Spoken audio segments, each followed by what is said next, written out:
Hi hello सांग मैंने स्वागत कर मोर गोटे सुंदर न्यू ब्लॉग को देखो सब बेले कदली राई कदली भजा खाई खाई पूरा बोरिंग तो घर कहीं राजी होना तो कदली मुझे नुआ सुंदर रेसिपीटे करुच्छी देखो चारिटा कदली नहीं गली कंचा कदली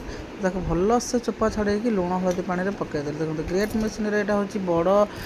छांच पटिया जो ग्रेट हुए से पटे कदली को भलसे आम कोरीदेवा माने ग्रेट करदे तापर देखा ग्रेट सब भलसे करदेला कदलीटा केमती देखा देखो केते सुंदर भाग सब कदली ग्रेट हो गला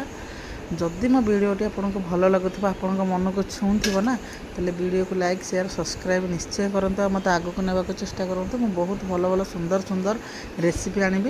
देखो केते सुंदर भाग कदलीटा आमर ग्रेट हो गला तापर पुणी नहीं लुण हलदी पानी में पकईदबा तापर लुण हलदी पानी में पकईकि भल से चकटे चकटे कर सब धुआधुई करदे ये रेसिपीटार ना आपण मैंने देवे देखो भल से चुपुटी रखीदे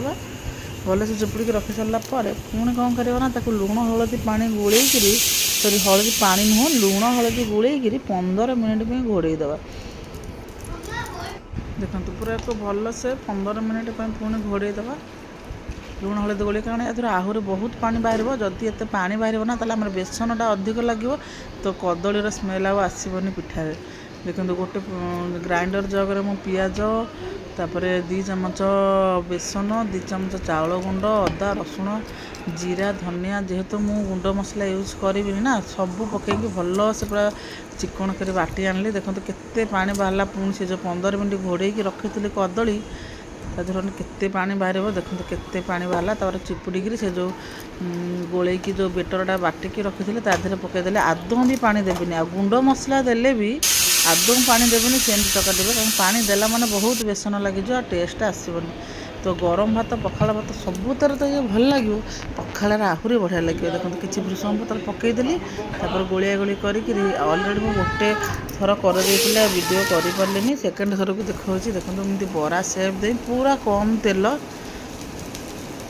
देकरी एमती सेकिबे बढ़िया वगैरह सेका हो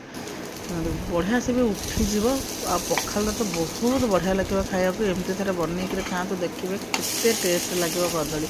रही जय जगन्नाथ।